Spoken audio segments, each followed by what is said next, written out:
Once upon a time, teachers decided that they wanted to start using big words in the classroom in order to make them feel better about themselves and the work they weren't doing. Come 2011 and enter Christopher Emden, who decides to call his fellow teachers out. Emden is seeking to alter a deep-rooted issue of drastic achievement gaps found in students of color, specifically Black youths. Johnny McKinley provides research that achievement gaps are most often a cause of negative teacher expectations, disparate treatment, poor interpersonal relationships, and inadequate instructional responses to cultural backgrounds and learning styles. No wonder minority students are struggling, and yet teachers stand up and preach about transformation and equity, not really putting those words into action, just to hide the guilt they feel as white leaders in the classroom, ignorant to the true needs of the students. So what then? How does the teacher get off their high horse and meet the students where they're at? Well, Emden introduces the idea of reality pedagogy. The term student-centered pedagogy has lost all meaning. It's been so misused that the teachers no longer understand what it really means. Reality pedagogy, however, is about teaching and learning based on the reality of each student's experience. Sounds good, right? Self-explanatory? The question is, how?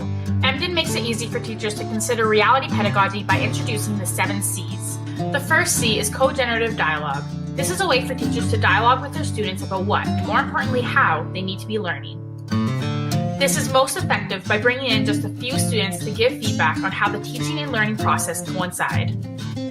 Emden's second implementation is co-teaching, not in the way we might initially think, but in actively allowing students to teach the class.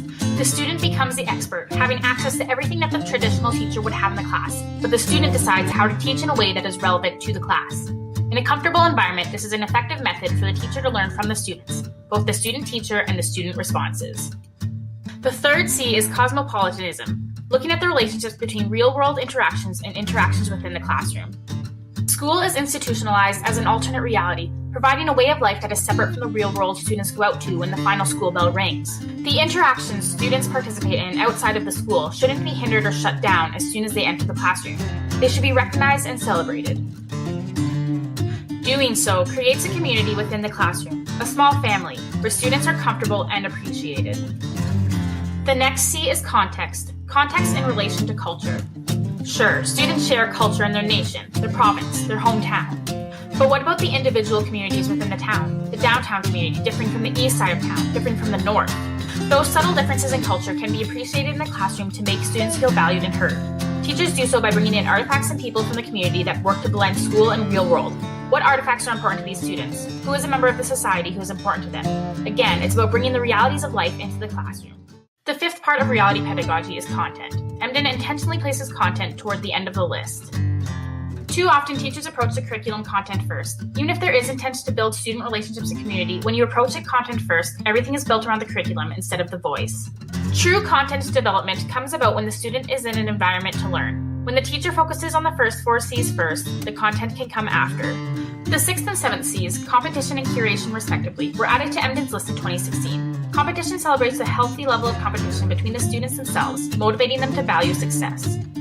This doesn't mean competition between individual students, letting kids loose Hunger Games style. This is about working collaboratively in groups to showcase varying talents within the students. For example, allowing students to compete creatively or artistically. Curating is a process for the teachers. It asks teachers to collect data on how they themselves teach and use that data to alter their teaching methods and strategies. For example, teachers may record themselves in the teaching process and discover the negative habits they fall back on, and from there can become aware of the issue and work to change it, rather than remaining ignorant of the way students perceive their behavior. So what does all of this have to do with assessment? My argument? It has everything to do with assessment. The 7 C's that Emden presents are daily practices and behaviors that teachers implement into the overall classroom environment. Assessment, in and of itself, is also a daily tool used in the classroom learning environment, whether it is summative or formative, individual or collective, personal or educational. As argued by Rodolfo Mendoza Denton, discrimination is less of an obvious factor within the classroom environment and rather a hidden motivator.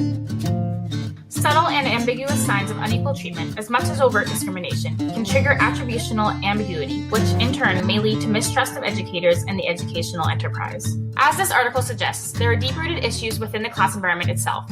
The relational elements with the students are just as valuable as the learning processes. Assessment can be used as a tool to foster learning and success. But in the hands of someone whom the students do not trust, it can be used as a weapon. Emden presents this idea of reality pedagogy in a way to promote true peace and equity within the classroom. Students need to believe that they are being treated fairly, or else they will continually question the means of assessment. They will fight the power and refuse to allow assessment to be a tool for growth and achievement. This isn't solely aimed toward minority students. Although Emden's initial aim was to combat the evident achievement gap, personal learning in a realistic environment is important for every learner. Joseph DiMartino and John Clark analyze how personalizing student learning must also be paired with personalized assessment. Evidently active learning organized by students to address issues important to their lives cannot be assessed through a multiple choice exam. Because each student's passions and interests are unique, it is imperative that we find authentic ways for student work to be assessed. By implementing Emden's 7 C's and recognizing how reality pedagogy positively transforms the classroom environment, teachers are one step closer to using assessment as an effective learning tool. Focus on the reality of the student experience first, and assessment comes naturally after.